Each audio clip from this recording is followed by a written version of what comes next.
जय जय जय जय ओम। ओम जय ओम जय जय जय जय ओम।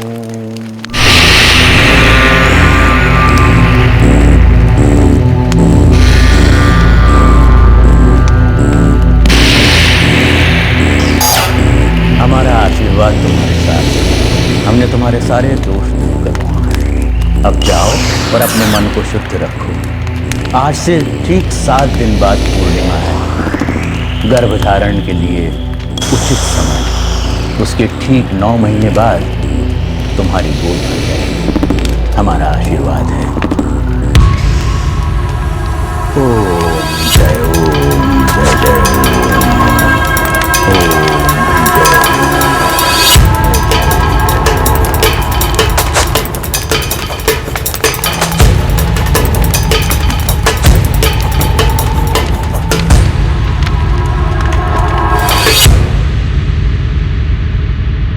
बाबा मुकुंद रोम रोम तक छल कपट में डूबा एक ढोंगी बाबा, पर फिर भी लोग उसके झांसे में आते रहे। एक गांव में पकड़ा जाता तो वो जमानत मिलते ही दूसरे गांव के मासूम लोगों को अपना निशाना बना लेता। ऐसे ही उसकी एक शिकार बनी 9 साल की स्मृति वेंकटेश।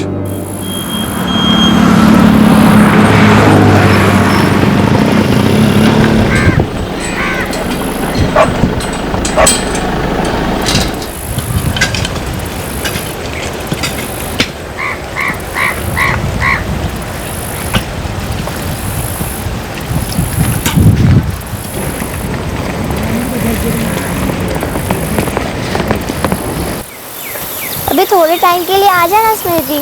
आऊंगी पर शाम को, क्योंकि हमारा मुझे काम भी दिया करने को, तो वो खत्म कर जाऊंगी।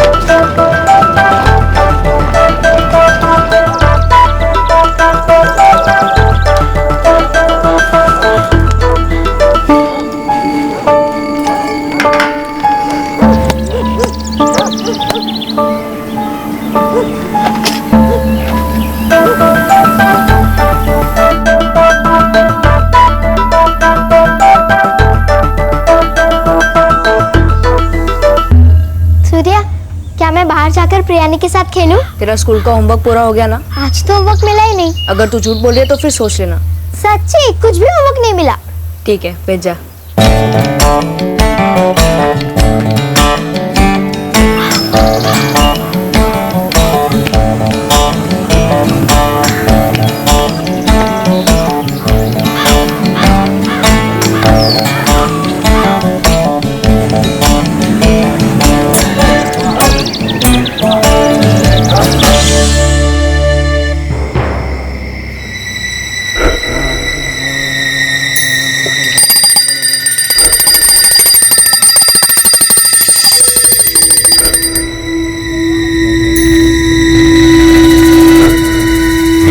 स्मृति अनंत सूर्या।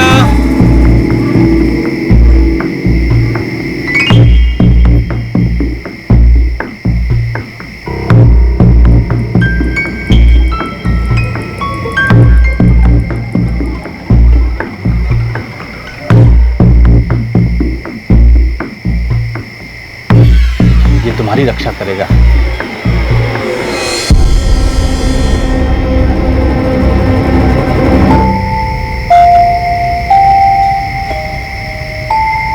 क्या हम स्मृति को कल छोड़ आए?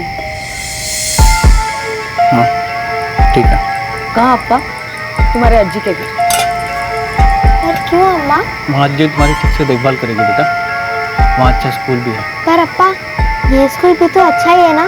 और मेरी दोस्त प्रियानी वो भी यहीं पर रहती है। स्मृति हमें पता है कि तुम्हारे लिए क्या अच्छा है।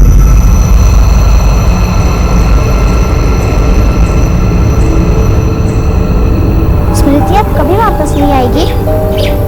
वो मुझे नहीं पता, लेकिन अब वो वहीं पर स्कूल जाएगी। लेकिन स्मृति ने पहले कभी नहीं बताया। उसे भी कहाँ पता था, हमें भी इसके बारे में कुछ नहीं पता था। आज ही अम्मा पापा उसे ले गए।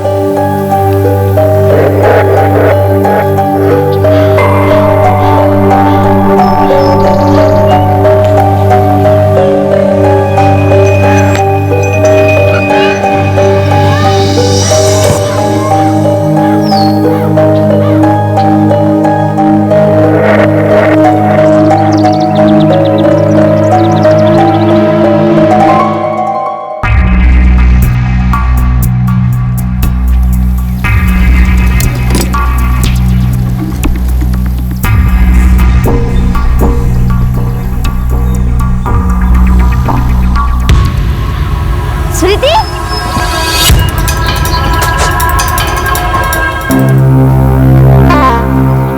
स्मृति तू कब आई? मैं कल ही वापस आई। मुझे तेरी बहुत याद आई। ना पढ़ाई करने में कोई साथ था, ना खेलने कूदने में। अब तो तू यही रहेगी ना? पता नहीं। तू अपने अम्मा पापा से बोलना कि तुझे यहाँ रहना अच्छा लगता है। हम रोज दोपहर को खेला करेंगे। आज शाम को तू खेलने को आएगी ना? पता नहीं, देखती हूँ। पर पहले घर का काम तो खत्म कर लूँ।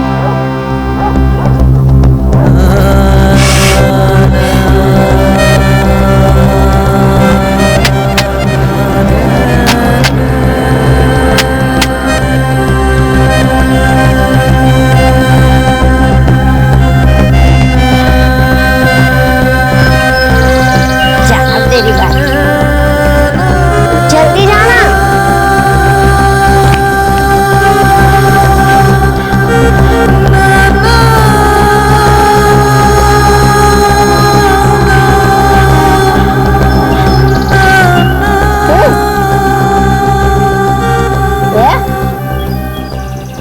खाना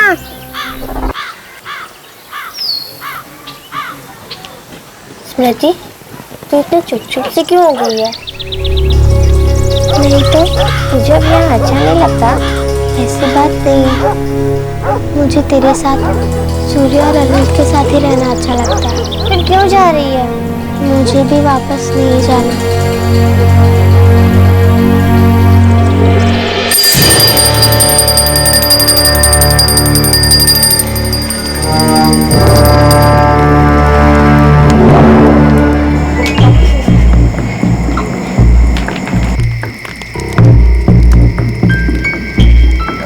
अम्मा, हाँ मुझे यहीं पर रहना है। देखेंगे। मुझे वापस नहीं जाना। स्मृति, तुम्हारे अप्पा बताएंगे कि तुम्हें क्या करना। कृतिका, स्मृति, अनंत, सूर्या।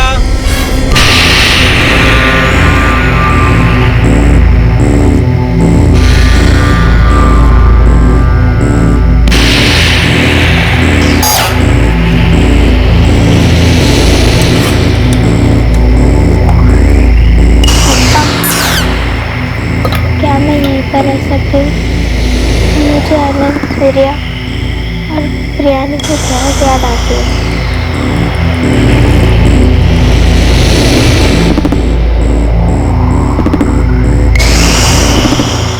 2 महीने बाद मई 2013 में स्मृति फिर से अपनी नानी के यहाँ चली गई। स्मृति की दोस्त प्रियानी को बहुत दुख हुआ और वो फिर से उदास हो गई।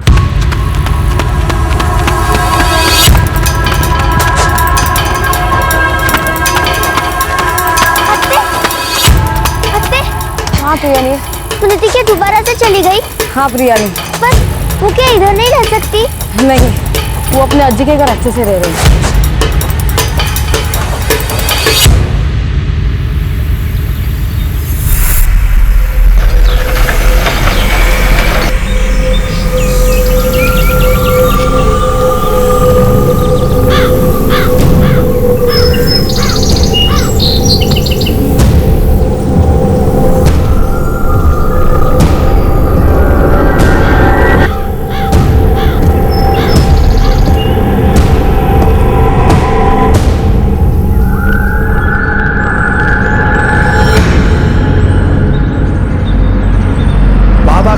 चमत्कार आपको धन्य कर देगा।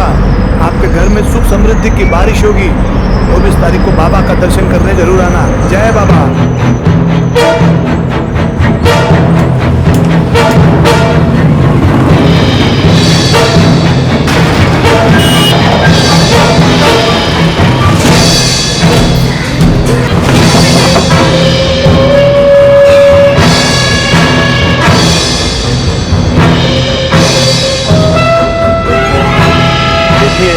ये पर्चा आप तुम्हें नहीं बात।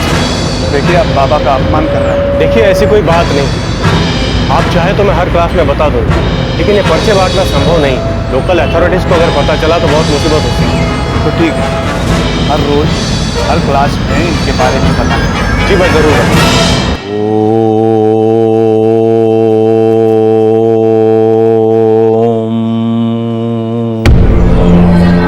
जय जय जय जय जय जय जय जय।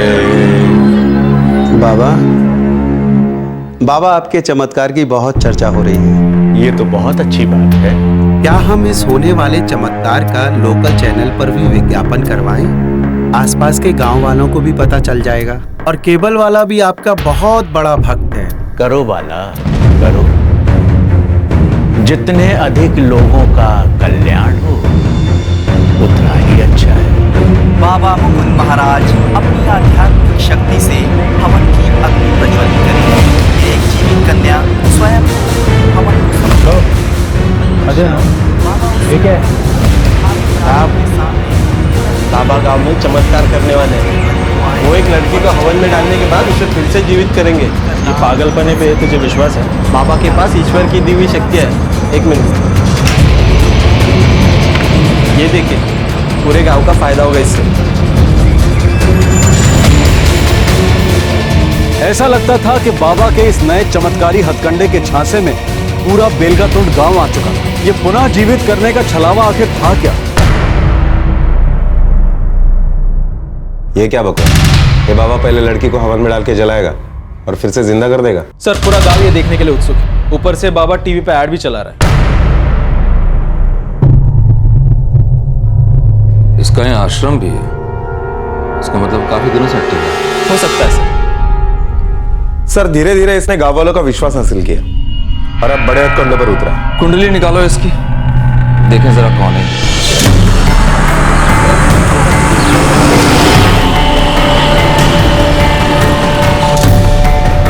सलाम साहब, ये बाबा मुकुंद कोई साल भर से यहाँ पे है।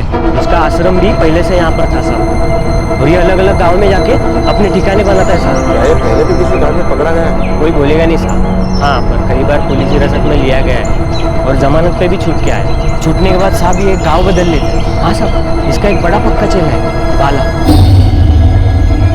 बाला चंद्रन और बाबा, ये दोनों एक ही साथ काम करते हैं साहब, और ये बाला ही उसकी सारी प्लानिंग करता है। धन्यवाद साहब।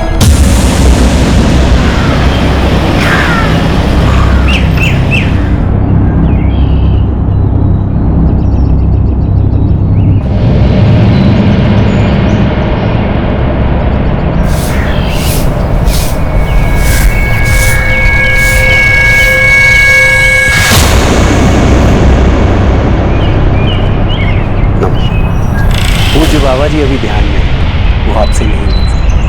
जी कोई बात नहीं, मैंने तो बाबा जी के चमत्कार के बारे में सुना था, तो बस उनको मिलने चला आया।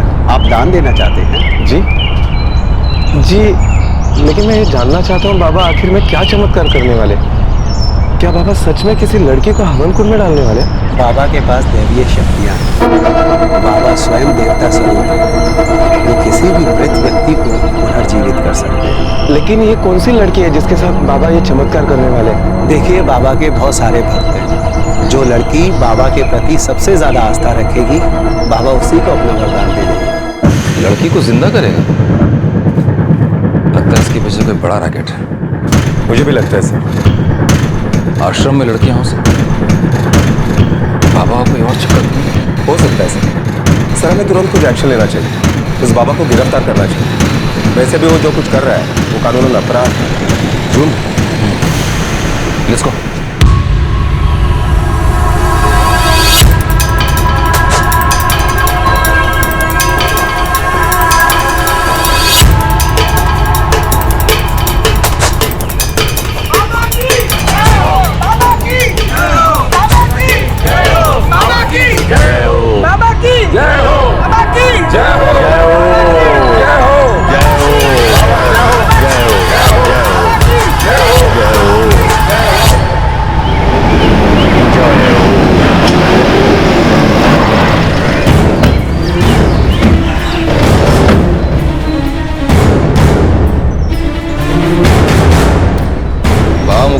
आपके नाम का अरेस्ट वारंट है हमारे पास। तो तुम बाबा की जासूसी करने आए थे? आप लोग जो ये चमत्कार कर रहे हैं ये गैर कानूनी है, जुर्म है। ये आप लोगों की समस्या क्या है और ये आप बाबा के ऊपर कौन सा आरोप लगा रहे हैं? मृत को जिंदा करना और ये चमत्कार लोगों को बताना ये एक अपराध है। बेटा, तुम्हें अवश्य कोई भ्रम हुआ है। इन लोगों की मुझ में आस्था है, मुझ में जो भी शक्तियां हैं उनकी अभी सही जानकारी नहीं है तुम्हें। बाबा, अब लोगों को धोखा देना बंद करो। हमारे पास डिस्ट्रिक्ट मजिस्ट्रेट का वारंट है तुम्हारे नाम, लोगों में अंधविश्वास फैलाने के लिए और ऐसे चमत्कार का वादा करने के लिए जो कि अपराध है। Arrest him. ये बाबा के ऊपर एक हमला है, उनका अपमान है और ये हम कभी सहन नहीं करेंगे। आप लोग हमें गोली चलाने के लिए मजबूर ना करें। एक मिनट, गोली चलाने के लिए मजबूर ना करें। देखिए, आप लोग बाबा के साथ ऐसा व्यवहार करके अपने लिए मुसीबत खड़ी कर रहे हैं। बेटा, तुम लोग मुझसे दूर ही रहो, उतना ही अच्छा है, वरना अनर्थ हो जाएगा। मुझे स्पर्श करते ही तुम सब भस्म हो जाओगे बेटा। पुलिस! हाय हाय! पुलिस! हाय हाय! पुलिस! हाय हाय! अगर आप लोगों का ये सब इसी तरह से चलता रहा तो हमें और पुलिस फोर्स बुलानी पड़ेगी। लेके चलो। Come on।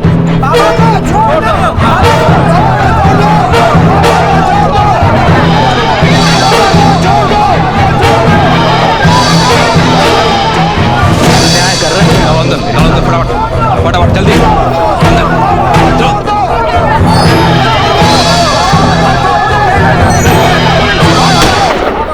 आप लोग सामने से हट जाइए वरना मैं किसी के बारे में कुछ नहीं सोचूंगा। चलो।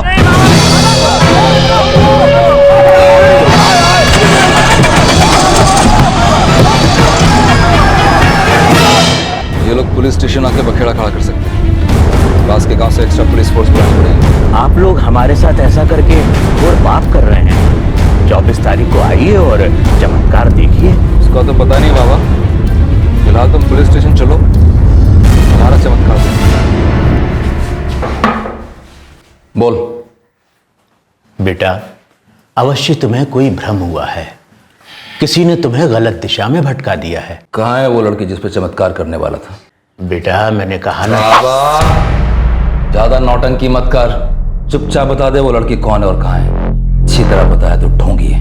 ऐसी अभद्र भाषा का प्रयोग पाप लगेगा। दे रहा हूं तुझे, सच बोल वरना तेरे लिए मेरा नहीं बना दूंगा। बताओ इसे, वो स्टेशन आ जाए।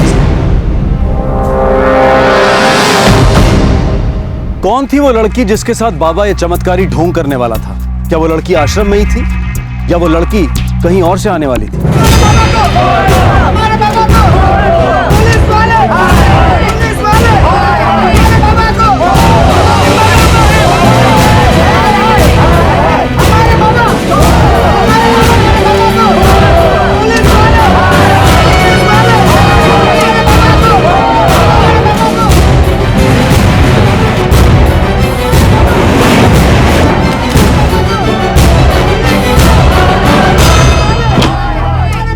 सर, आश्रम में कोई लड़कियां नहीं है। बाबा ने कहीं छुपा के रखी होगी।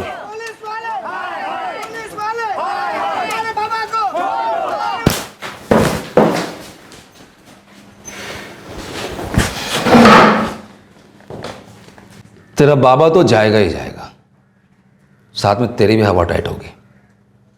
अब सच सच बता दे, सारा ढोंग क्या है? कोई ढोंग नहीं है साहब। उल्लू समझ रखा हम लोगों को, हाँ? तेरा बाबा के सच में मुर्दों को जिंदा कर देगा। सच बता, कहाँ है वो लड़की जिसको हवन के अंदर डालने का प्लान किया तुम लोगों ने? कौन सी लड़की साहब? ये बाबा के भक्त। रॉड लाओ। नहीं साहब, नहीं साहब। बताता हूँ साहब। हवन के पास एक चिता है साहब, लकड़ियों के ढेर के नीचे से साहब सुरंग खोदी गई है।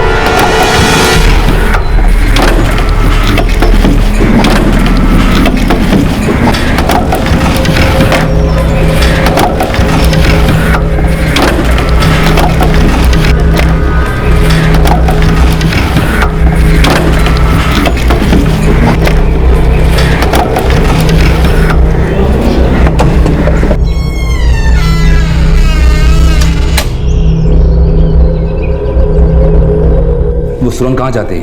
एक कमरे में वहां से पलंग के नीचे से एक रास्ता निकलता है बाबा के कमरे की ओर।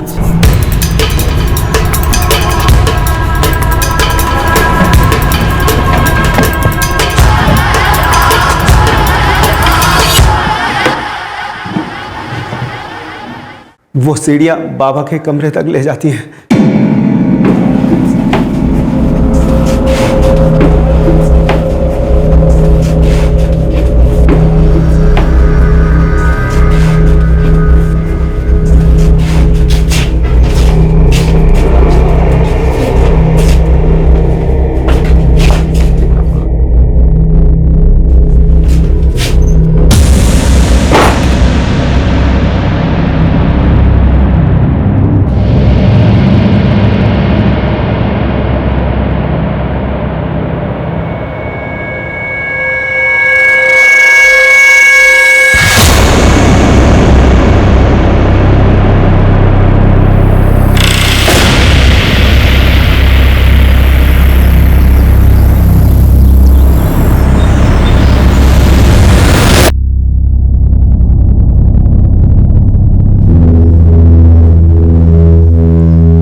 अब जाकर समझ में आया सर, इस बाबा का चमत्कार क्या है।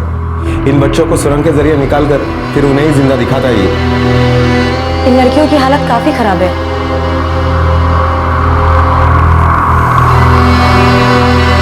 हॉस्पिटल चेकअप कराना होगा। जी सर। लोगों को पाप लगेगा। अरे कहाँ लेकर जा रहे हो तुम लोग मुझे? मैं तुम सबको श्राप दूंगा, तुम सब लोग नरक में जाओगे। ऊपर ईश्वर बैठा है, वो सब कुछ देख रहा है। ये फ्रॉड बाबा चुप, तेरी पोल खुल चुकी है। अब मुझे ये बता कि तू जो करतब करने वाला था वो कैसे करने वाला था? और ये तीनों लड़कियां कौन है? वो मेरी भक्त हैं, मेरी पूजा करती हैं, तेरी तरह नहीं है। मैं तुझे श्राप दूंगा, श्राप। पहले तू मेरा तो इंस्टेंट श्राप ले ले।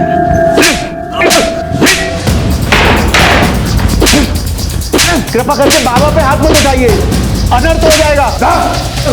मत उठाइए। बताएगा? बताएगा? बताता हूँ, बताता हूँ।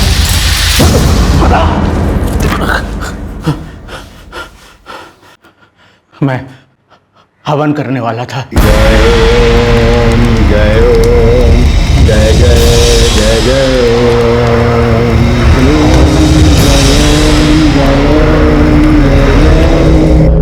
एक लड़की को लकड़ियों पर लिटाकर फिर उसके ऊपर से चिता बनाने वाले थे। जय जय जय जय जय जय जय जय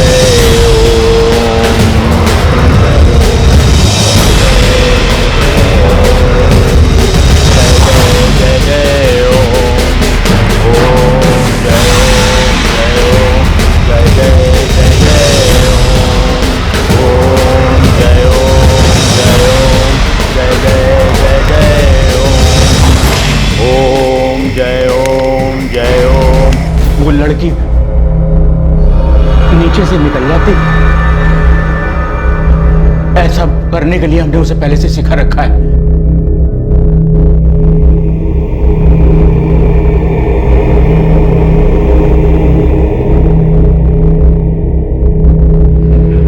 फिर वो सुरंग के रास्ते मेरे कमरे में चली जाती।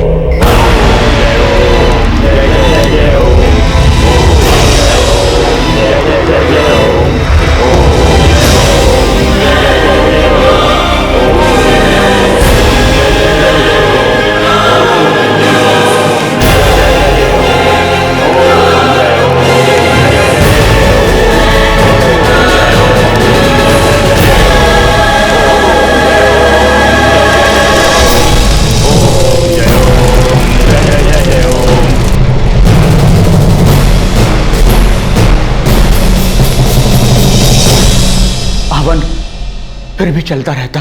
जय ओम जय जय जय जय ओम जय जय जय जय ओम। वाला मेरे कमरे में चला जाता और लड़की के चेहरे और बदन पर कालिक लगा देता ताकि लगता कि लड़की जल गई है और दोबारा से जिंदा हो गई है।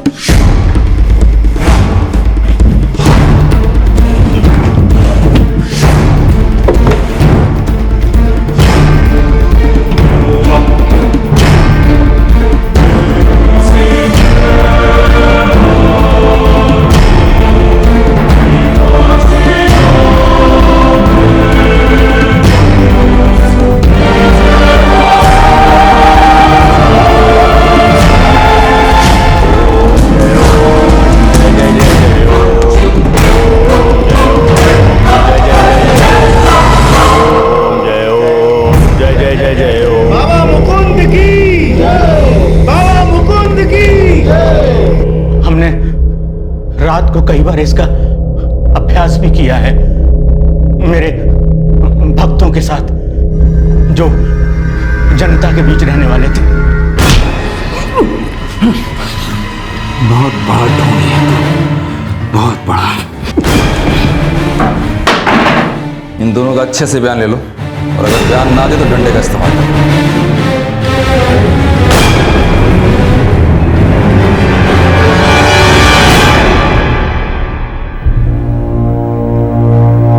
सर ये स्मृति वेंकटेशन है, ये श्रीजा है और ये पद्मा। सब ठीक है, कोई चोट वगैरह का निशान नहीं है, पर काफी वीक है। लगता है काफी दिनों से इन्हें कुछ खिलाया नहीं। इनसे बात हो सकती है? जानना चाह रहा था ये लोग वहां पहुंचे कैसे। अब कल बात कर लीजिए, आज इनकी हालत उस लायक नहीं है, बहुत घबराए और थके हुए।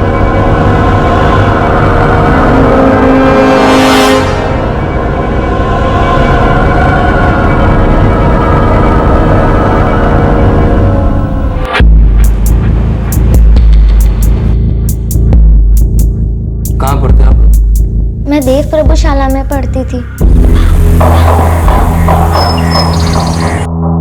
मैं भी वहीं पढ़ती थी। और स्मृति तुम कहाँ पढ़ती थी बेटा? मैं रगवाड़ा गांव की रहने वाली हूँ। बेटा तुम यहाँ कैसे पहुँची? क्या हम स्मृति को कल छोड़ा है? ठीक है। मेरे पापा ने मुझे यहाँ छोड़ा। मुझे वापस अपने घर जाना, अपने अम्मा पापा और भाइयों के पास।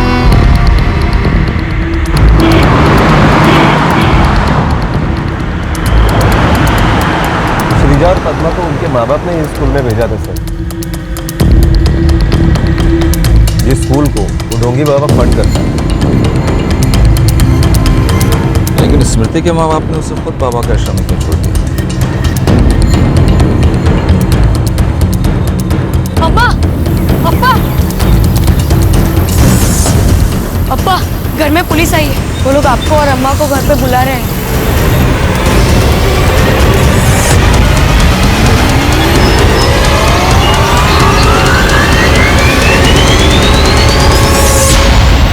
क्या हुआ साहब? स्मृति तुम्हारी बेटी? जी साहब। वो हमें एक फर्जी बाबा के आश्रम में मिली है। उसको लेके कोई झूठा चमत्कार करने वाला था वो। उससे उसकी जान को खतरा था। अयो देवरे, वो वहाँ कैसे पहुँच गई साहब? तो तुम्हें नहीं पता वो वहाँ कैसे पहुँची? नहीं साहब।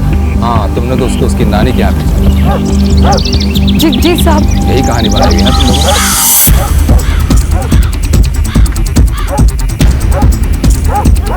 सब लोगों को ये बोल के बेवकूफ बनाया हुआ है कि स्मृति नानी के यहाँ गई है। नहीं साहब। क्या? कहाँ है स्मृति? क्या हुआ उसे? वो अपने नानी के घर नहीं है?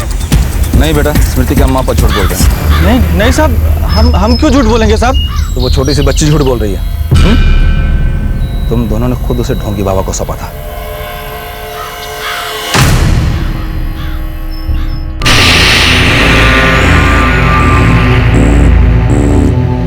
तुम लोग अब पूरी तरह से धन्य हो जाओगे। मेरा आशीर्वाद तुम्हारे साथ है।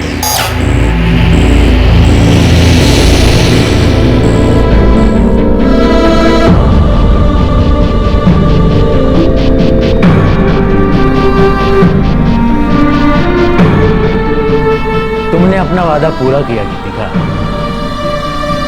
मेरा आशीर्वाद तुम्हारे साथ है।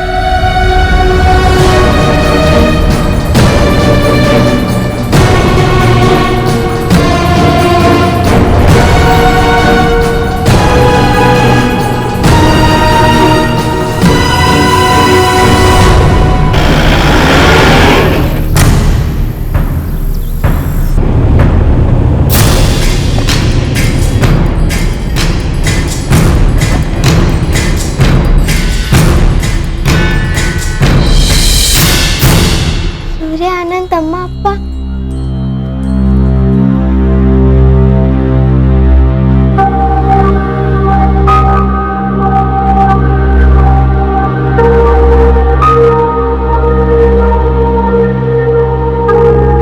स्मृति के माता पिता उसे देखकर खुश नहीं हुए। आखिर में उन्होंने मान ही लिया कि वो ही स्मृति को ढोंगी बाबा के आश्रम में छोड़कर आए थे। लेकिन उन्होंने अपनी बच्ची के साथ ऐसा क्यों किया? वो सिर्फ 9 साल की थी जब तुम लोगों ने उसे ढोंगी बाबा के आश्रम में छोड़ दिया। ये सोचा भी नहीं कि उसके साथ कुछ भी हो सकता है आश्रम में। क्यों छोड़ा स्मृति को आश्रम में? साहब, हमें अपना एक वचन पूरा करना था साहब। कौन सा वचन?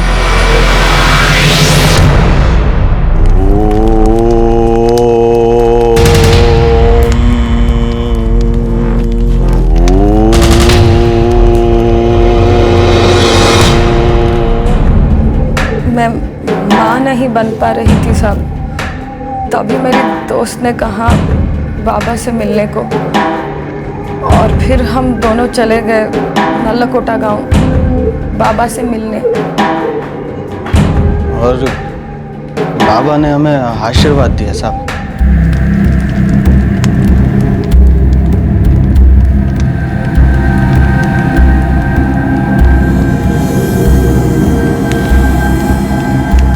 एक दोष था जिसके कारण तुम मां नहीं बन पा रही थी। मैंने उस दोष को नष्ट कर दिया है। अब शीघ्र ही तुम्हें संतान की प्राप्ति होगी।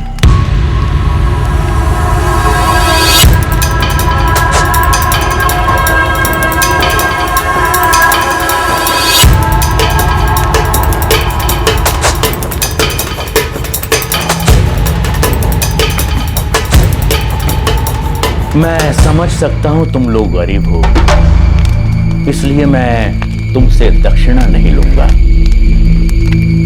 परंतु तुम लोगों को मुझे एक वचन देना होगा। बच्चे के लिए हम कुछ भी कर सकते हैं बाबा। जब तुम लोगों को दूसरे संतान की प्राप्ति हो, उसे तुम मुझे दे देना। यही मेरी दक्षिणा होगी। तुमने बाबा को दूसरा बच्चा देने का वादा किया था। इस बात को 12 साल गुजर चुके। तुम्हारे 3 बच्चे हैं। अब स्मृति के साथ ऐसी बेवकूफी करने की क्या जरूरत थी? ईश्वर में भक्ति और श्रद्धा रखने के बाद भी हमारा समय ठीक नहीं चल रहा था साहब।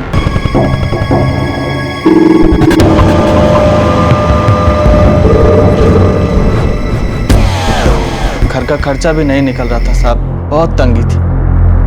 हमें कुछ समझ में नहीं आ रहा था साहब, इसलिए हम 2 साल पहले फिर से बाबा से मिलने चले गए। तब वो श्रीगतपुरा आए हुए थे।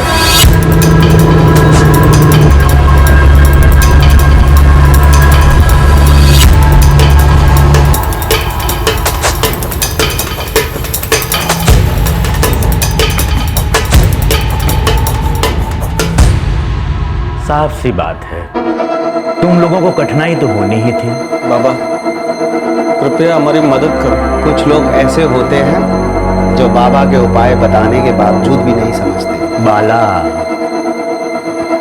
याद है तुम लोगों को, तुमने अपनी दूसरी संतान मुझे देने का वादा किया था।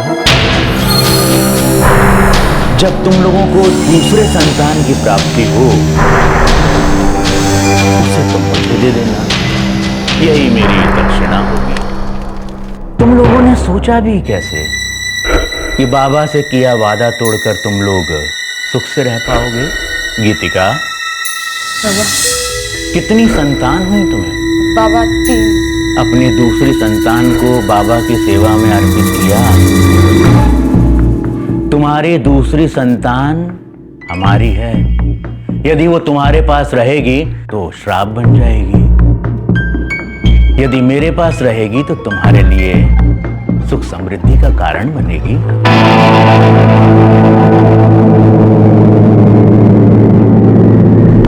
तो अपने सुख के लिए तुम लोगों ने उसे अपनी बेटी दे दी।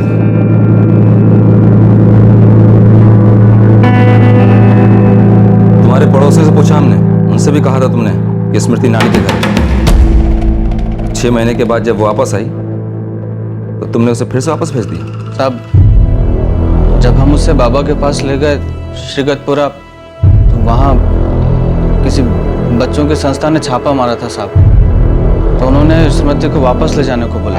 स्मृति, अब तो तू यही रहेगी ना? हाँ, मुझे यहीं पर रहना, मुझे वापस नहीं जाना। फिर बाबा छूटने के बाद वो यहाँ बेलगातुन में आ गए, तब हमने स्मृति को वापस बाबा के पास भेज दिया साहब। अत्ते, हाँ प्रियानी, स्मृति क्या दोबारा से चली गई? हाँ प्रियानी। बाबा धोखेबाज है, ढोंगी है। तुम्हारी बच्ची सिर्फ 9 साल की है। दोबारा अपनी बच्ची के साथ ऐसा मत करना। साहब, अगर हम स्मृति को अपने साथ ले जाएंगे तो हमारे जीवन में कभी भी सुख समृद्धि नहीं आएगी साहब। देखो, बाबा की सारी बातें बकवास है, झूठी है। अपनी बच्ची को अपने साथ रहने दो। तुम लोगों को बहुत याद करती है वो, अपने भाई को, अपने दोस्तों को। तुम लोगों के साथ रहना चाहती है, उसे भी बाकी बच्चों की तरह जीने दो। नहीं साहब, हम स्मृति को कभी घर वापस नहीं ले जा सकते साहब। वो आई तो हमारे लिए भला नहीं होगा साहब। हाँ साहब, भगवान का शाप होगा साहब। बाबा बोले कि बहुत बड़ा अभिशाप होगा। नहीं साहब, हम स्मृति को साथ नहीं ले जा सकते साहब। साहब, अब जो सजा देना चाहते हो दे दो साहब, लेकिन हम स्मृति को घर वापस नहीं ले जा सकते। ये पूरा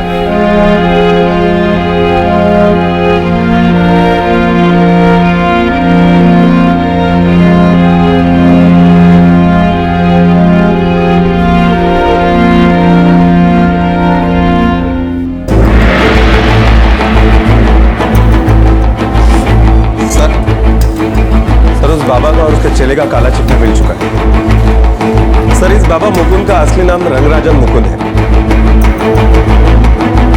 और इसके चेले का नाम बालचंद्रन है। ये पुराने दोस्त हैं, पहले आवारागर्दी किया करते थे। अब लोगों को ठगने का एक नया तरीका इन लोगों ने ढूंढ निकाला। इतने सारे केसेस चल रहे हैं लोगों के ऊपर, फिर भी लोगों को बेवकूफ बना रहे हैं, नोट छाप रहे हैं। लोग ऐसे ढोंगियों के चक्कर में आ जाते हैं सर, और इसीलिए हमारा देश ऐसे ढोंगियों से भरा पड़ा। चाइल्ड केयर कमेटी को फोन किया? सर, वो कल आ रहे हैं। हमें स्मृति को बताना होगा।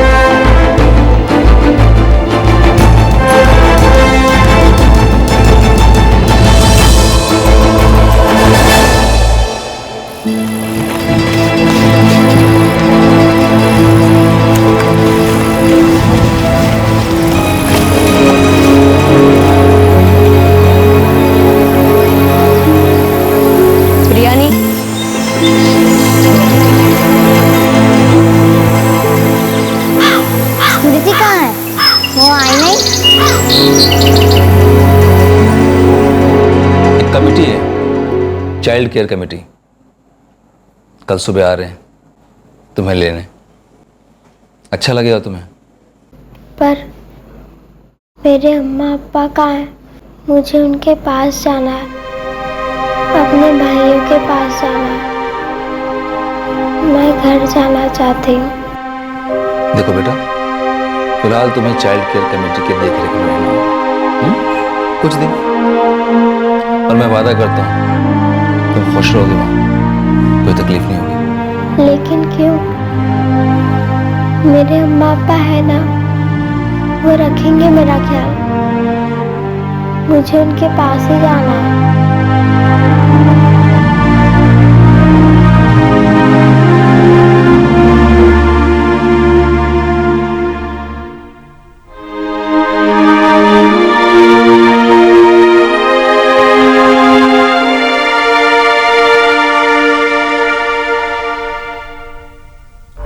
धोखेबाज बाबा और उसके चेले पर गैर कानूनी तरीके से बंदी बनाने के लिए आईपीसी की धारा 342 और 10 या उससे अधिक दिनों के लिए गैर कानूनी तरीके से बंदी बनाने के लिए धारा 344, किसी महिला के खिलाफ आपराधिक बल का प्रयोग करने के लिए धारा 354B, हत्या की कोशिश के लिए धारा 307 और किसी के मन में दैवीय प्रकोप का भय पैदा करने के लिए धारा 508, गलत तरीके से बंदी बनाने के लिए दफा 341, the prevention of children from sexual offence act, POCSO case section 11 और 12 के तहत चार्जेस लगाए गए हैं। दोनों अभी न्यायिक हिरासत में हैं। स्मृति के साथ बचाए गए बाकी बच्चे उनके परिवारों को सौंपे जा चुके हैं, लेकिन स्मृति चाइल्ड कमेटी की देखरेख में है क्योंकि उसके माता पिता ने उसे स्वीकार नहीं किया। इस मामले ने मीडिया का बहुत ध्यान खींचा था, इसीलिए स्मृति को एक 9 साल की बच्ची को मिलने वाली सारी सुविधाएं और सुरक्षा मुहैया कराई गई। ऐसे ढोंगी पाखंडियों की हमारे देश में बिल्कुल कमी नहीं है, न सिर्फ देहात और दूर दराज के इलाकों में, बल्कि ये ढोंगी बड़े बड़े शहरों में भी पाए जाते हैं। चाहे चमत्कारी अंगूठी हो, कड़ा हो या भगवान की तस्वीरें, जो इंसान मुश्किल में होता है वो इन्हीं चीजों को अपना सहारा मान लेता है। लेकिन जरा सोचिए, इस दुनिया में ऐसा कौन सा इंसान है जिसके जीवन में कोई मुश्किल या परेशानी ना हो। बड़े शर्म की बात है कि कुछ बड़ी शख्सियतें भी ऐसे धोखेबाज धंधेबाजों की बेवकूफाना चीजों की वकालत करते हैं, जिन चीजों को हम अक्सर भगवान मान बैठते हैं। यहाँ तक के कॉर्पोरेट ओन्ड मीडिया हाउसेस भी रात के अंधेरे में अपने खाली टाइम स्लॉट से पैसा बनाने के लिए इस तरह के चमत्कारी आइटम्स बेचते हैं। और हमारे कानून बनाने वाले सांसद नेता सेक्युलरिज्म और कम्युनलिज्म की परिभाषाओं पे झगड़ रहे हैं। अगर ईमानदारी से कहा जाए तो ऐसे बाबाओं को लोगों को बेवकूफ बनाने से रोकना कानून और कानूनी संस्थाओं के लिए भी बहुत मुश्किल है। लेकिन अगर इन्हें कोई रोक सकता है तो वो हैं आप और हम। जब हम इन्हें बढ़ावा नहीं देंगे, अपने बच्चों को कुतर्की अंधविश्वास नहीं सिखाएंगे जिन्हें हम अपनी जिंदगी का हिस्सा मान बैठे, बुरी नजर का टीका, बिल्ली का रास्ता काटना, शगुन अपशगुन, अच्छा समय बुरा समय, लकी नंबर, भाग्यशाली दिशा जो सुख समृद्धि लाएगी, अगर हम ये सब बंद नहीं करते तो कृपया अभागी स्मृति के लिए हम मगरमच्छ के आंसू ना बहाएं। क्योंकि अगर ऐसे ही चलता रहा तो कहीं ना कहीं एक और स्मृति हमारी ऐसी आपराधिक उदासीनता की वजह से अकेली नर्क झेलने पर मजबूर होगी। हमारे आज के एपिसोड की दूसरी कहानी।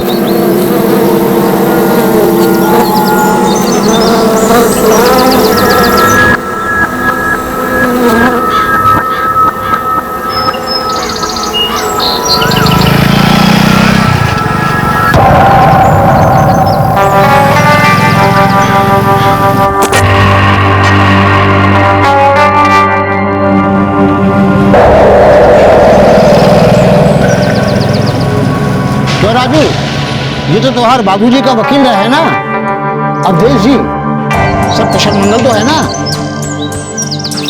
अर्जुन भैया, अरे हो अर्जुन भैया, बड़े हो। अरे यार इतनी मुश्किल से तो आग लगी थी तो आगे चल रहा। अरे हमने वो वकील को देखा, क्या नाम है उसका, अवधेश के बाबूजी फिर खेत निपटाने के चक्कर में तो नहीं है? तुम बौखला कह रहे हो, उनके बेटे ये तभी को मिलेंगे और किस माई के लाल में दम है जो हमारे हक पे आगे डाले। फिक्र मत करो, बाबूजी हमको बेदखल नहीं कर सकते।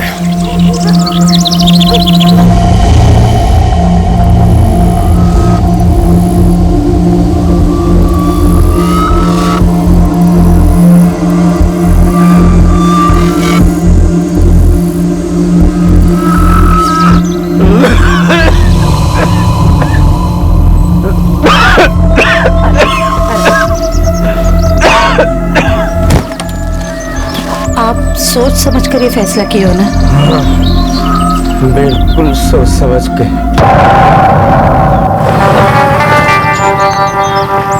लो, वकील साहब भी आ गए। पिंकी, वकील साहब के लिए कुर्सी लाना। प्रणाम मनमोहन जी। प्रणाम वकील बाबू। रेनू को बोल दे चाय रख दे। वसीयत बना दी है, सुना हूँ। मैं मनमोहन चौहान, पुत्र स्वर्गीय दामोदर चौहान, निवासी ग्राम बारुकिया, जिला उन्नाव, उत्तर प्रदेश, अपनी 12 बीघा जमीन जिसका पंजीकरण क्रमांक BK 12267/98 और ग्राम बारुकिया, जिला उन्नाव, उत्तर प्रदेश में स्थित है, यह निष्पादन करता हूँ कि मेरी मृत्यु परांत इस जमीन की इकलौती हकदार मेरी धर्मपत्नी प्रमिला चौहान होगी और इस जमीन से जुड़े सारे फैसले यही करेंगी जब तक कि ये अपनी मर्जी से इस जमीन को किसी और के नाम नहीं कर देती। कैसा चाहते थे, ठीक है ना? काका चाय। कैसी हो रानी बिटिया? हम ठीक है काका।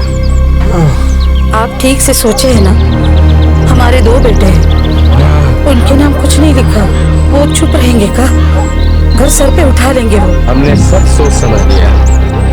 ये जमीन अगर इनके नाम हमने कर दी तो या तो ये सब बेच खाएंगे या आपस में लड़ मरेंगे। निकम्मे कहीं के। प्रमिला, तुम जानते हो ना हमारी 2 बेटियां भी, और बेटियों को शादी विवाह के समय ये जमीन ही काम आएगी। तुम्हारे बेटों की नीयत खोटी है और वो खोटी रहेगी, कभी नहीं बदलेगी।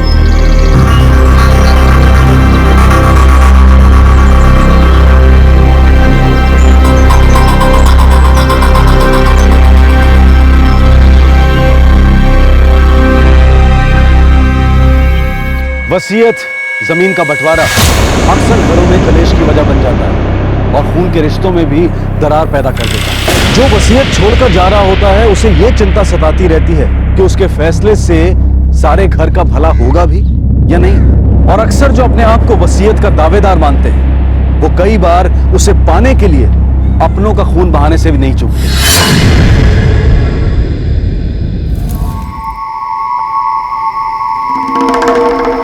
ये सब कहा है अम्मा? बाबूजी 12 के 12 बीघे तुम्हारे नाम कर गए। तो क्या खराबी है? सिफारिश तो हमें ना अम्मा, जमीन तो भैया और हमारे नाम होनी चाहिए। तो हम तुम्हारी अम्मा नहीं है का? सही है अम्मा, पर बापू क्या सोच रहे थे? उन्हें बाप तुम्हें घर से बाहर निकाल देंगे हम? तुम्हारे बापू ने ऐसा तो कभी नहीं कहा। जाने तो अम्मा, हम जानते नहीं है का।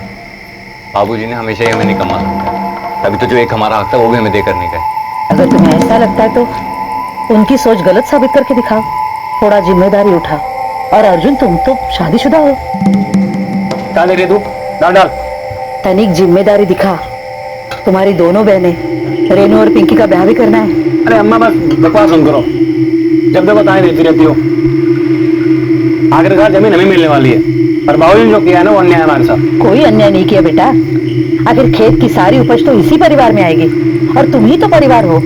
तुम तो बड़े और फिर राजू, तो फिर तुम काहे इतना बिगड़ रहे हो? ठीक है, धोखा किया गया हमारे साथ। बड़ी भर तो इज्जत नहीं है, ना रत्ती भर भरोसा है अपने। देखो अम्मा, हमारी इतनी सी फिक्र है ना, तो जमीन हमारे नाम कर दो, क्योंकि हमें देखभाल करनी है उसकी। हम तुम्हारे बाबूजी के फैसले के खिलाफ कुछ नहीं करेंगे। आखिरकार ये जमीन तुम्हारे पास ही तो आएगी। फिर तुम दोनों अभी से इतना झगड़ा काहे कर रहे हो?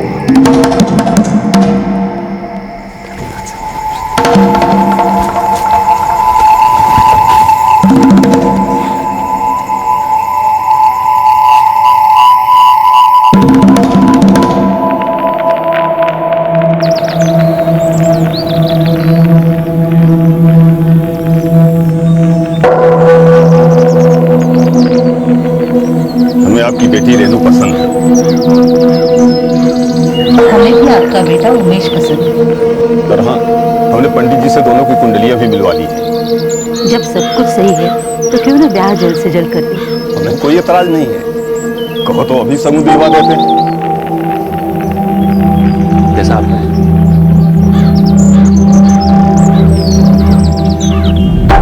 पिंकी, हाँ अम्मा, एक तो ब्याह का इतना खर्चा, ऊपर से लाख रुपया और। देखो लड़का अच्छा है, कमाते खाते घर का है। अरे पर अम्मा, तुम तो जानती हो कि कितना ना मिले है। अब अगर लड़की की शादी करनी है तो पैसा कहाँ से लाओगी? अरे कुछ तो करना पड़ेगा ना। मानो इस बार जाने देते इस रिश्ते को तो क्या होगा? ब्याह तो करना पड़ेगा ना। जैसे जैसे उम्र बढ़ जाएगी खर्चा और बढ़ जाएगा। तो फिर अम्मा तुम ही देख लो, कहाँ से लाओगी इतना पैसा, हमें नहीं पता।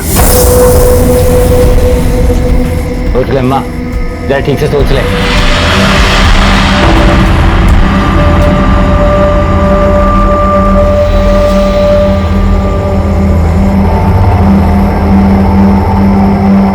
एक लाख बड़ी रकम नहीं है प्रमिला जी, मगर ब्याज ज्यादा होगा। आप तो जानती हैं आजकल बैंक के ब्याज बहुत ज्यादा है, और पैसे जमा करो तो बैंक ज्यादा ब्याज देती नहीं। हम जानते हैं किशनलाल जी, पर क्या करें, और कोई चारा भी तो ना है। इतनी पूंजी भी नहीं है कि दोनों का ब्याह करा सके। अब जवान बेटी घर में बिन ब्याही रखे तो घर की इज्जत मिट्टी में मिले। वो तो परलोक सिधार गए, अब जो भी करना है हमें करना है। हम आपका कर्जा धीरे धीरे चुका देंगे, खेत की कमाई से थोड़ा थोड़ा बचाकर आपका पैसा लौटा देंगे। ठीक है।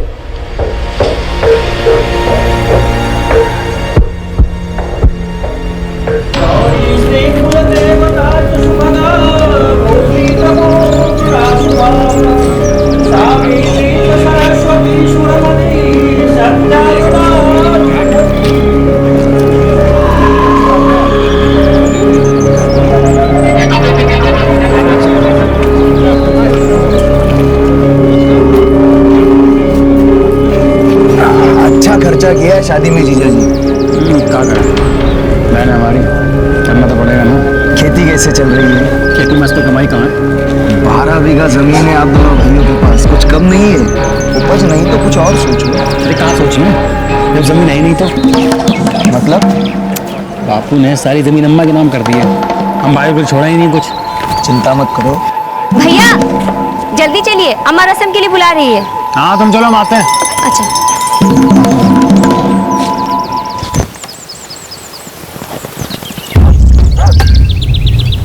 अरे विमला बेटी, कैसी हो? प्रमिला जी हैं घर में? हाँ हाँ, आप बैठिए, हम बुलाते हैं। कोई बात नहीं, आजकल में मुझे पैसे लेने तो आना ही था। सिर्फ चिंता की बात यह है कि और देर होती जाएगी तो ब्याज बढ़ता जाएगा। पता है किशनलाल जी, आगे चल के ऐसा ना हो कि ब्याज इतना बढ़ जाए कि आप उसे चुका ही ना पाए। आखिर यही तो मेरा व्यापार है, इसी काम से तो मेरा घर का चूल्हा चलता है। आप भरोसा रखिए किशनलाल जी, हम आपके पूरे पैसे सूद समेत लौटा देंगे। जानते हैं आपसे 2 महीने मांगे थे और 4 महीने बीत गए, फिर हम लौटा देंगे। ठीक है, आप कहती हैं तो। नमस्ते।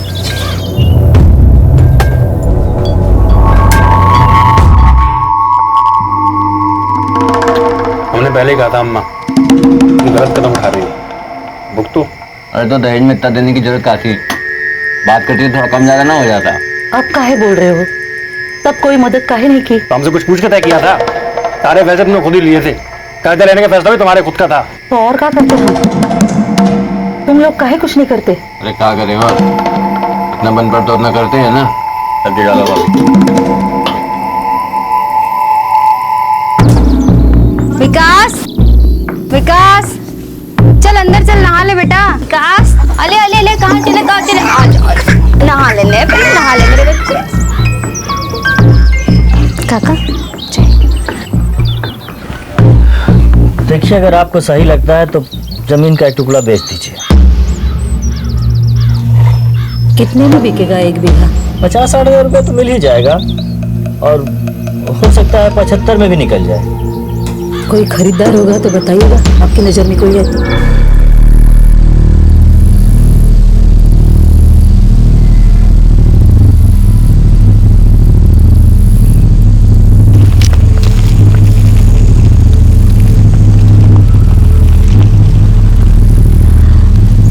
इस जमीन में से 2 बीघा बेचना है। काहे की खेती होती है? चावल उगता है। चावल? ये तो जमीन बहुत बंजर है। अरे बरसात होने दीजिए फिर देखना, अभी तो फसल काटे हम। लेकिन माता जी 90,000 तो बहुत ज्यादा है। पर यही तो दाम चल रहा है ना।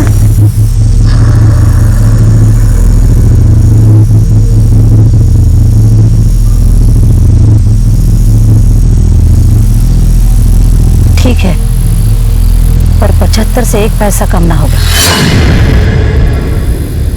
नहीं मतलब क्या है तुम्हारा? काय बेच रही हो 2 बीघा? हमें सूद समेत कर्जा चुकाना है, इसलिए बेच रहे हम। पर जमीन तो भैया और हमारी नाम पे है, तुम इसे बेचने का फैसला कैसे ले सकती हो? तो फिर कर्जा चुकाने के लिए पैसे ले आओ, हम नहीं बेचते। जमीन तो हम नहीं बिकने देंगे। जमीन हमारे नाम पर है अर्जुन, और हम जो कर रहे हैं ना, अपने परिवार की भलाई के लिए, अपने बच्चों की भलाई के लिए कर रहे हैं। जमीन नहीं बिकेगी अम्मा, आखिर जमीन के वारिस हम हैं। हमें धमका रहा है का तू राजू? तो फिर कान खोल के सुन लो, जमीन तो नहीं बिक सकती बस, और इस बात पे कोई बहस भी नहीं। जमीन हम बिकने नहीं देंगे। तो फिर तुम दोनों सूद समेत कर्जा 2 महीने में चुका दो। किशनलाल जी को जबान दी है हमने, अगर कर्जा उतार नहीं सकते ना तो फिर हमें 2 बीघा बेचना ही पड़ेगा।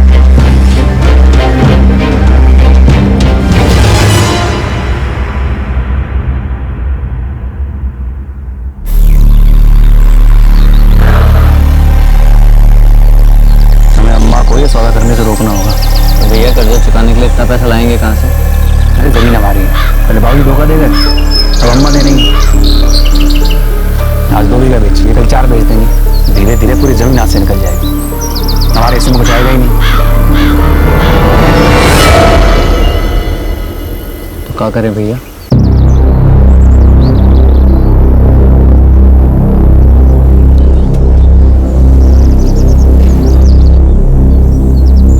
अम्मा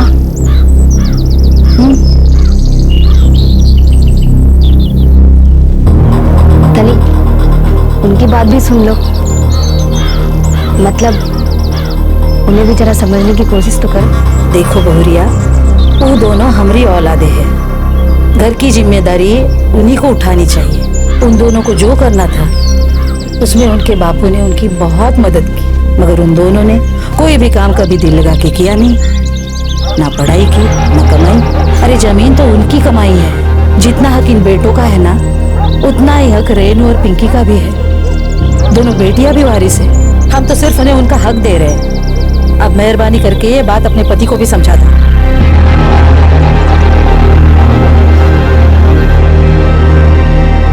सुनते हो, अम्मा मान ही नहीं रही, वो कल बेरलपुर जा रही है जमीन के सौदे के कागजात पूरे करने।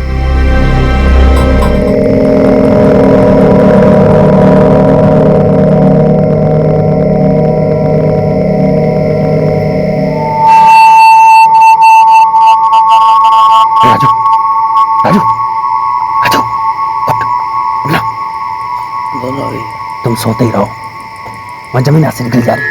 चलो, चलो, आजा। हमें अम्मा को रोकना होगा। अम्मा को?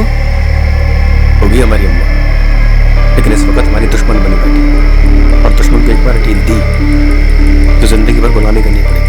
भैया लेकिन है तो हमारी अम्मा ही। अरे अम्मा है, तुम्हारी फिक्र क्यों नहीं करती? हमारी जिंदगी बर्बाद करने पे क्यों तुली हुई?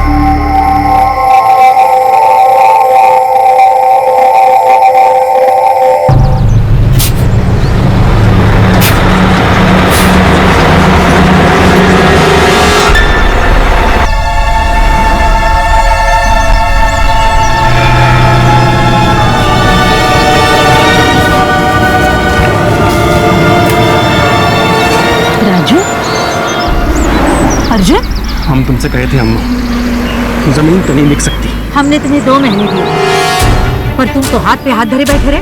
अब और कोई चारा नहीं बचा, जमीन तो बेचनी पड़ेगी। जमीन नहीं बिकेगी मतलब? जमीन नहीं बिकने देंगे। अपनी अम्मा को मारोगे?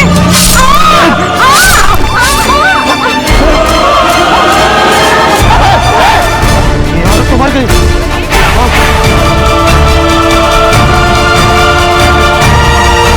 जिस जमीन पर वो अपना हक समझते थे, उसके लिए 2 बेटों ने अपनी मां की हत्या कर दी, लेकिन क्या अब ये जमीन उनकी हो जाएगी?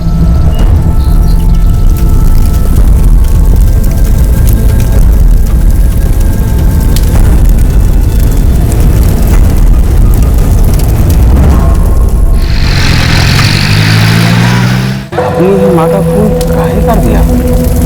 ऐसी बात की, माँ के नाम सारी जमीन कर दी, बेटों को कुछ दिया ही नहीं। अम्मा भी तो अड़ी हुई थी।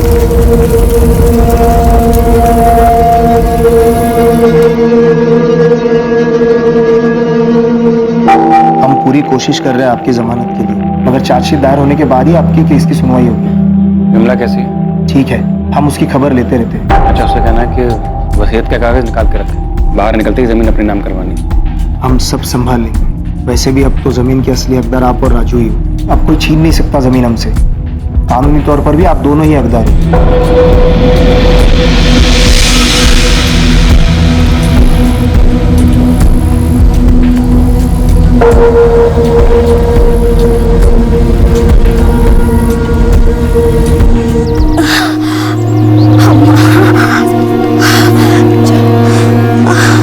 हम अस्पताल निकलते हैं पिंकी, तुम बाद में आ जाना।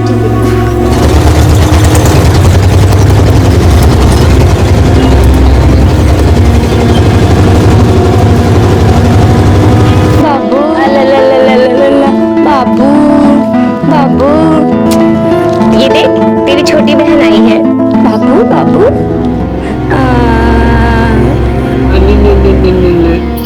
ले ले ले ले, बिल्कुल शक्ल तुम पे गई। विकास बाबू, क्या हाल है? अरे डर कहाँ रहे हो? बाबूजी जल्दी से वापस आ जाएंगे, ठीक है? सुनो, नाम क्या रखना है बिटिया का? नाम ज्योति। ज्योति कैसा आएगा? अच्छा है। क्या कहते हो राजू?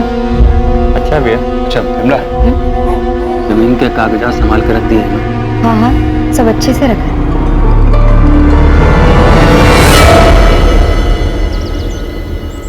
एक साल हुआ रहा दोनों को जेल में। 302 लगा है पवन, खून का केस है, इतना आसानी थोड़ा छूट जाएंगे। मुकेश जी, आप ही कुछ जतन करो। देखो कोशिश करेंगे ही, बाकी भगवान के हाथ में है। नहीं नहीं मुकेश जी, ऐसे मत कहो। 8 महीने हुए हमारी बहन को बिटिया हो। अर्जुन जीजा है हमारा, बेटी से खेलने को तरस गया है। पवन तुम परेशान मत हो, हम कुछ करते हैं, जल्दी कीजिए।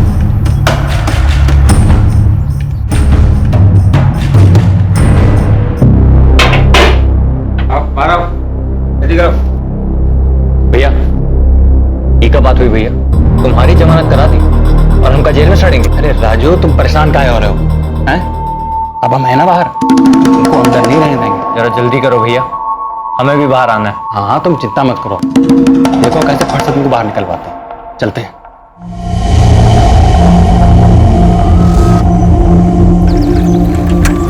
जो गांव वाले तुम दोनों को पकड़े रहे वो बैठे थोड़ी ना रहेंगे इस कोर्ट कचहरी के चक्कर में। देखना, खून के केस में कोई दम ही नहीं मिलेगा। सबसे पहले वो जमीन हम हमारे नाम कराएंगे। जीजा जी, ये काम जल्दी निपटाना अच्छा रहेगा। सही।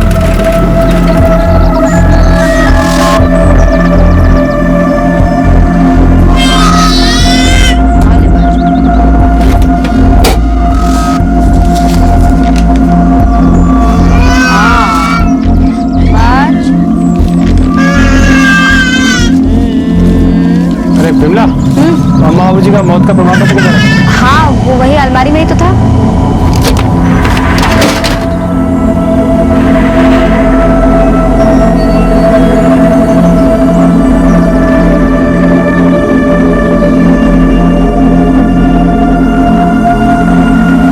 हाँ भाई, हो जाएगा। कुल 12 बीघा जमीन है, 6 तुम्हारी और 6 राजू की। वकील साहब, एक काम और करवाना है। क्या? अच्छा भाई लोग, चलते हैं। अरे गोविंद। हाँ राजू बोल। हमारे काम करोगे क्या? हाँ? जरा बारुकिया गांव का एक चक्कर लगाओ। हाँ, हमारा बड़ा भाई अर्जुन, उसे कह देना मिलना चाह रहे। ठीक है, अब जाएंगे तो, लेकिन अब कुछ दिन बाद जाएंगे। वो क्या है ना, बड़ा दिन बाद निकले ना यहाँ से, इसीलिए चलते हैं। पीछे वाली कैबिन में पानी लगाओ फटाफट, चलो।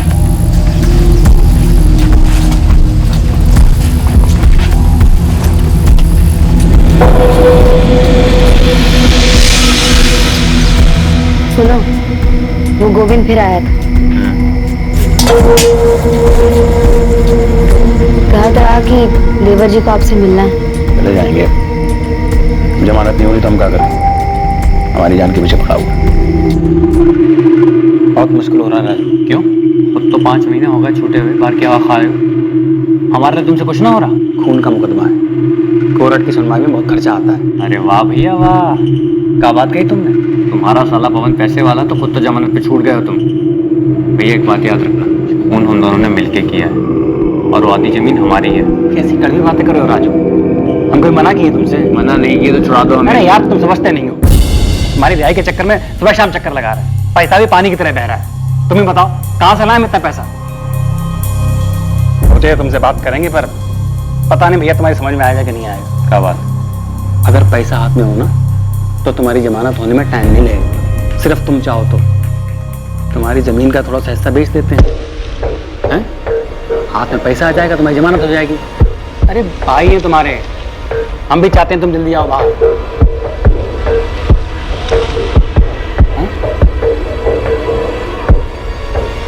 कितनी जमीन बेचना हो भैया? ये कागज में कहाँ लिखा है कि कितना जमीन बेच रहे हैं? अरे अब जितने पैसों की जरूरत होगी उतनी जमीन बेचेंगे ना, हैं? उससे एक बिलान ज्यादा नहीं बेचेंगे। जगह खाली छोड़ दीजिए। भैया भरोसा कर रहे हैं, हमें धोखा मत देना। भाई है तुम्हारे, तुमसे बेईमानी करेंगे? हैं? चलो लगाओ, लगा लो।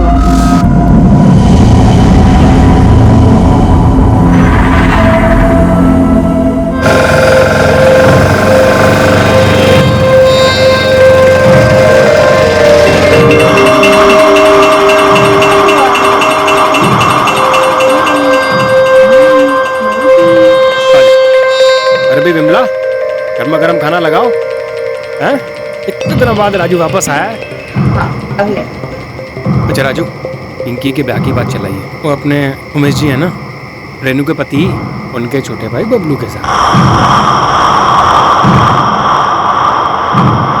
हमने ठीक नहीं किया। अरे काहे ठीक नहीं किया? अच्छा लड़का है, अपना उमेश जी का छोटा भाई है। तो बता, हम पिंकी के ब्याह की बात नहीं कर रहे।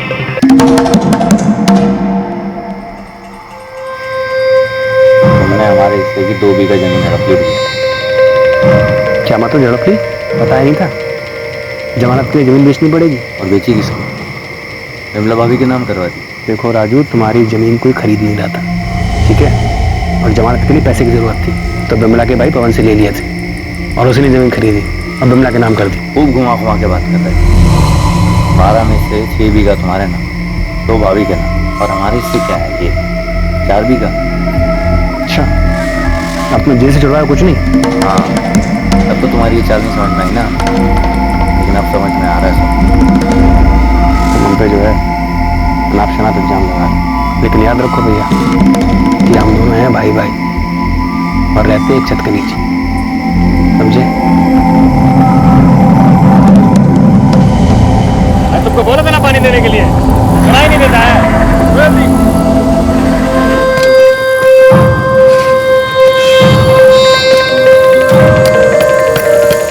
दोनों ने मिलकर अपनी मां को जमीन बेचने से रोकने के लिए एक प्लान बनाया और अपनी मां का खून कर दिया। लेकिन अब जाकर राजू को एहसास होने लगा था कि अर्जुन हर कदम पर उसका फायदा उठा रहा था और वो इसके बारे में कुछ नहीं कर पा रहा।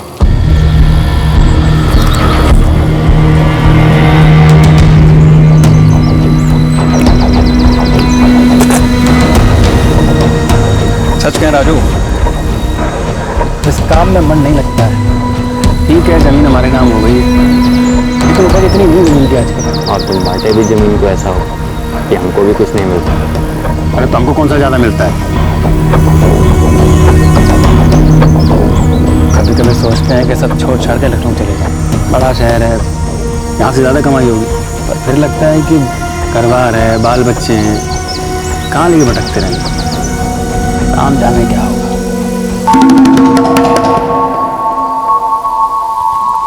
तुम बोलो, क्या सोचते हो? पता नहीं। देखो, हमारी मानो तो तुम लखनऊ निकल लो। अरे तुम अभी अकेली जान हो, घर बार का बोझ नहीं है, वहाँ चले जाओगे, 4 पैसे ज़्यादा कमाओगे। यहाँ बड़े बड़े सड़ते रहोगे। हाँ?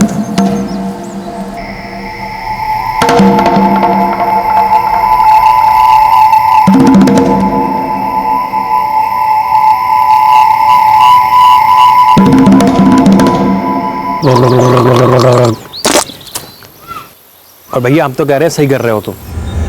लखनऊ में बतेरे काम हो गए, अब देखो कैसे पैसा आता है तुम्हारे पास। हम सोच रहे हैं रात ही निकल जाए।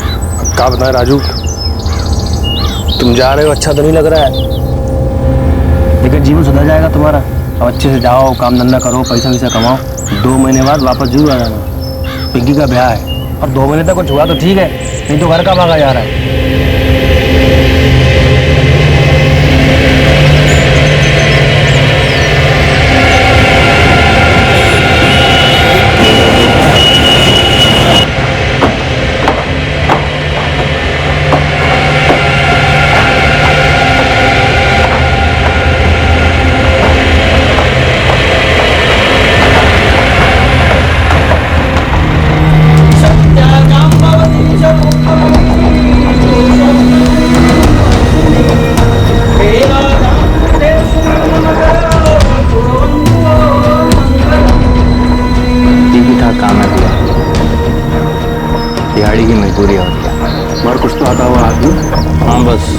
गुजर रही है।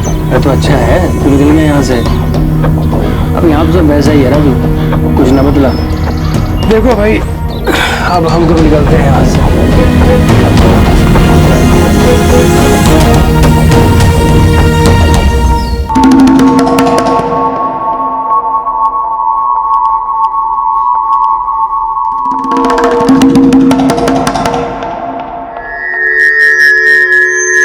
चलिए ये हो गया, अब इसे रजिस्ट्रार ऑफिस ले जाइए और सौदा पक्का समझिए।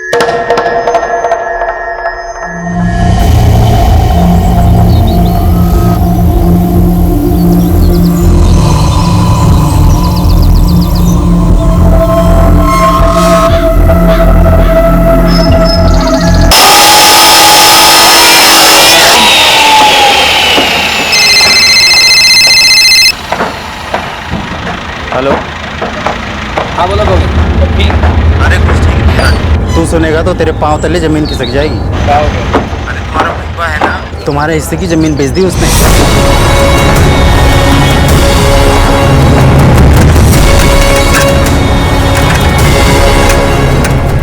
अरे बात सुन मेरी। अरे बात सुनने को बचा क्या भैया, धोखा दिया तुम हमें। अच्छा, तुम्हारी जमीन पड़ी पड़ी सड़ रही थी इसलिए बेच दी, तुम्हारे भले के लिए, और तुम्हें बताने वाले थे। अच्छा, एक तो हमारे पीछे से हमारी जमीन बेच दी। 2 महीने हो गए इस बात को, 2 महीने को कब बताने वाले थे? भैया देखो, इस जमीन के लिए हम अपनी माँ से लड़ गए थे और तुमने हमारी जमीन हमसे पूछे बिना बेच कैसे दी? अरे राजू, अभी तक पूरा पैसा नहीं मिला है इसलिए नहीं बताया। फिर झूठ, अब तक तो हमारा हिस्सा हजम कर गए होगे तुम। हजम कर गए, हजम कर गए। ये ले, ये सौदे के शगुन के पैसे हैं, ठीक है? जब से मिले यहीं पड़े हैं, हाथ नहीं लगाया हमने। अरे पूरा पैसा नहीं है, पूरा पैसा आना बाकी है, जब आएगा तुमको दे देंगे। कितना है? 50,000 है। 50,000? कितने का बेचे हो हमारा जमीन? 50,000 बीघा। 6 साल पहले जब अम्मा बेच रही थी तब तो 75,000 बीघा मिल रहा था। और ये तुम कह रहे हो 6 साल में कीमत बढ़ने की जगह घट गई है। राजू, तुम्हारी जमीन बंजर थी, कुछ लाभ था वहाँ पे, जितने मिले बहुत है। जमीन ना आजकल मिट्टी के भाव बिक रही है। मिट्टी के भाव नहीं बिक रही है भैया, कि हम डाल रहे हो हम पे हमारा पैसा बटोर के। क्यों ना लगा रहे हो भाई भाई करके हमें, लेकिन हमें होने नहीं देंगे, याद रखना। तुझे अपने सगे भाई पे भरोसा नहीं है? अरे हटाओ अपना सगा सौतेला। और एक बात याद रखना भैया, चोर हो तुम, चोर। अगर हमें हमारा पैसा नहीं मिला 75,000 रुपया बीघा के हिसाब से, किसी को जमीन पे कदम नहीं रखने देंगे। राजू, राजू, तुम तो मेरी बात सुन। भाई जमीन का ये भाव चल रहा है, बहुत धोखा खा लिया भैया भाव में। आखिरी बार कह रहे हैं हमें हमारा पूरा पैसा दे दो, वरना ठीक नहीं है। अरे राजू, तुम समझते नहीं हो, जिनको जमीन बेचे हैं ना उन्होंने 1 महीने का टाइम मांगा है बकाया देने के लिए। जैसे हमारे हाथ में पैसा आएगा ना तुम्हारे हाथ में रख देंगे। और सोचो इतने पैसे से क्या कुछ नहीं कर पाओगे। 5 साल तक घिसाई करोगे ना तब भी इतना पैसा नहीं कमा पाओगे, समझे? और बैंक में रख दोगे तो जिंदगी भर ब्याज खाओगे। अब बैठो।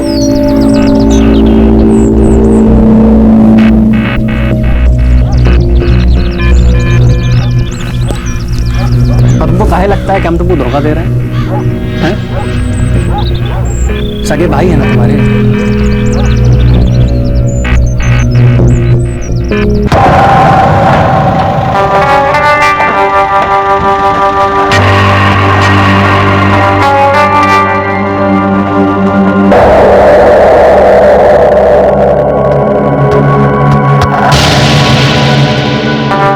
भैया 2 महीना हो गया, पैसे का कुछ हुआ? अभी तक पूरा पैसा मिला नहीं है राजू। हाँ, जब तक पूरा पैसा नहीं मिलेगा तब तक जमीन पर हाथ नहीं रखने देंगे, तुम चिंता मत करना।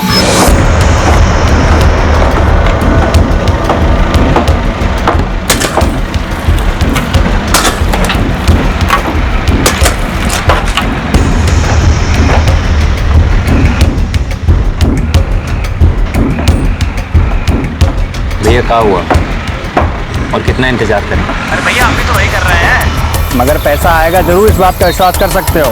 अरे अपने पैसा ऐसे ही जाने देंगे क्या? क्या हुआ, पैसा नहीं है क्या? कहता और इंतजार करो। मनीष, तुम हमारे साथ गाँव चलोगे? हाँ चल सकते हैं, और क्या काम है?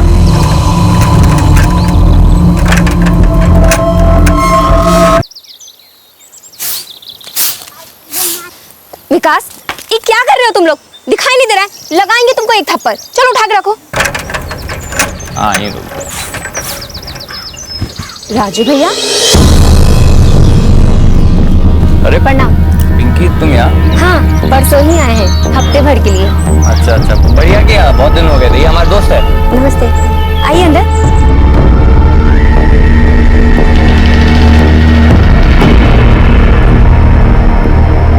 जब से राजू आया है हम दोनों साथ मिलकर मजदूरी करते हैं। भाई अच्छा है कि शहर में उसका तुम जैसा दोस्त है राजू। तुम भी शादी ब्याह का सोचो। सोच रहे हैं।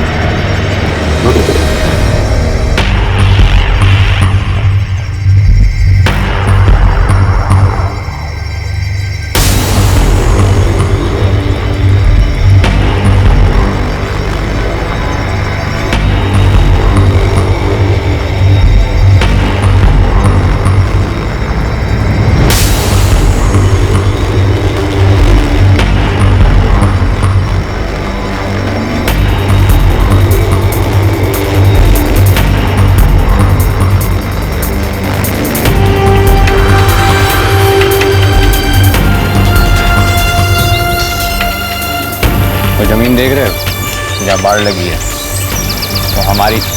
तुम्हारे भैया ने अपनी जमीन वैसे की वैसे रखी है और तुम्हारी बेच दी।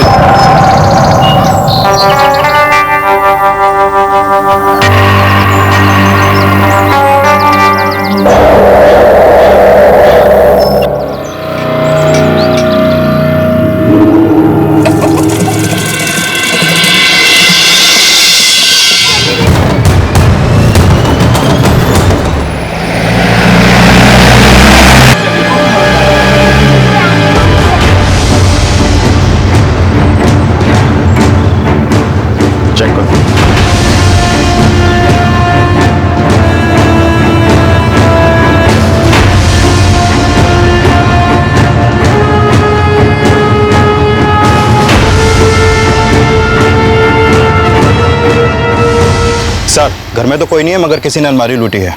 लेकिन अर्जुन का छोटा भाई राजू, उसका दोस्त और उसकी छोटी बहन पिंकी तो यहीं थे। कल रात भी यहीं थे? जी हाँ साहब, हमने कल रात को उन सबको यहीं देखा था। साहब इस आदमी ने उन तीनों को देखा, राजू, पिंकी और राजू का दोस्त, तीनों को। हाँ साहब, मैं सुबह सुबह उन तीनों को रेलवे स्टेशन पर छोड़ करके आया हूँ। कितने बजे? 6:30 बजे। साहब राजू सुबह सुबह हमारे घर पे आया और हमको नींद से उठा करके ले गया।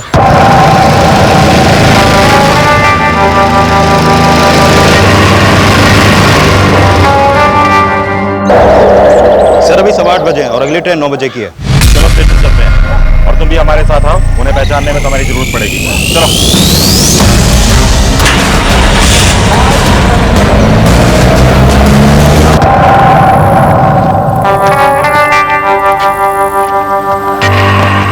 बजे से पहले कोई ट्रेन नहीं है क्या? अरे हमें आने में देरी हो गई, सुबह 6:45 की एक ट्रेन और थी।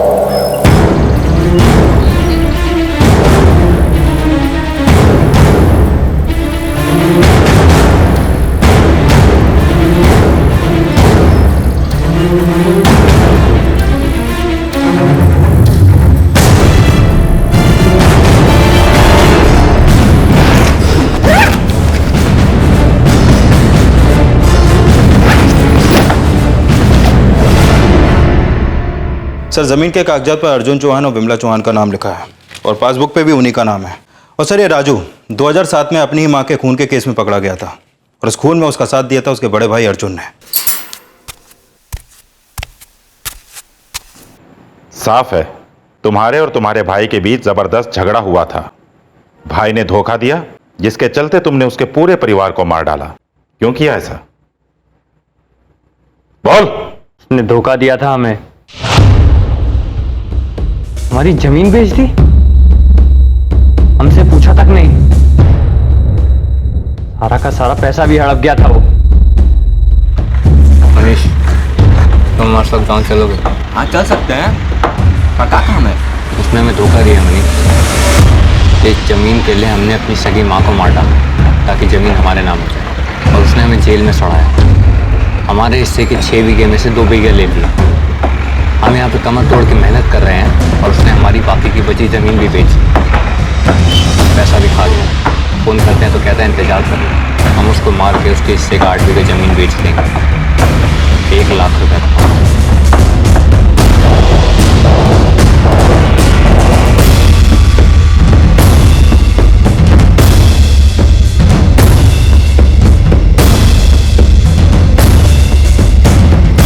राजू कैसे करे?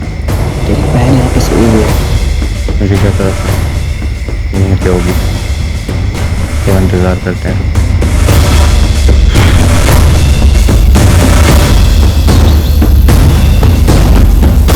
मनीष, आज रात काम करना होगा। कैसे? तेरी बहन जा रही है क्या? अरे हमेशा ही हमसे झूठ बोलता रहा पिंकी। पहले कहता था कि जमीन हम दोनों की है, जब जेल से निकला ना सब सोच समझ के निकला था। झूठ पे झूठ बोलता रहा। पहले टुकड़ा टुकड़ा करके हमारी जमीन बेच दी और बाद में सारी बेच खाई। लेकिन भैया हम ये काम में आपका मदद नहीं कर सकते हैं। 8 बीघा जमीन है, 8 बीघा। हमें हमारा सिर्फ 5 बीघा चाहिए, बाकी का 3 बीघा तुम रख लेना। हमें हमारे 1 बीघे के पैसे मिल चुके हैं और मनीष को भी हम अपने हिस्से से दे देंगे। देखो पिंकी, अगर ईमानदारी से हमारे में बंटवारा होता जमीन का तो रेनू को, तुमको, अर्जुन को, मुझको 3-3 बीघे मिलते कि नहीं मिलते? होता ना। तुम सोचिए तुम्हारा वही 3 बीघा है। 3 बीघा जमीन कम नहीं है तो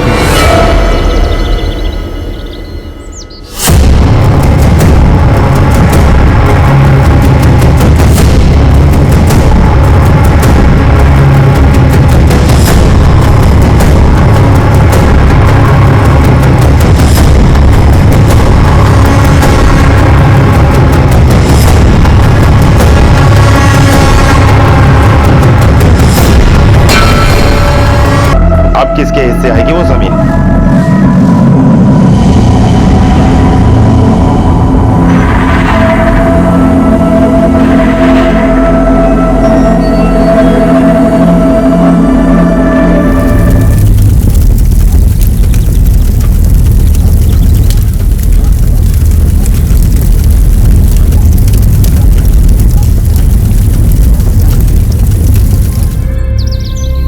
हमारे 2 बेटे हैं, उनके नाम कुछ नहीं लिखा। वो चुप रहेंगे का? घर सर पे उठा लेंगे वो। ये जमीन अगर इनके नाम हमने कर दी तो या तो ये सब बेच खाएंगे या आपस में लड़ मरेंगे। निकम्मे कहीं के। तुम्हारे बेटों की नीयत खोटी है और वो खोटी रहेगी तभी नहीं बदलेगी।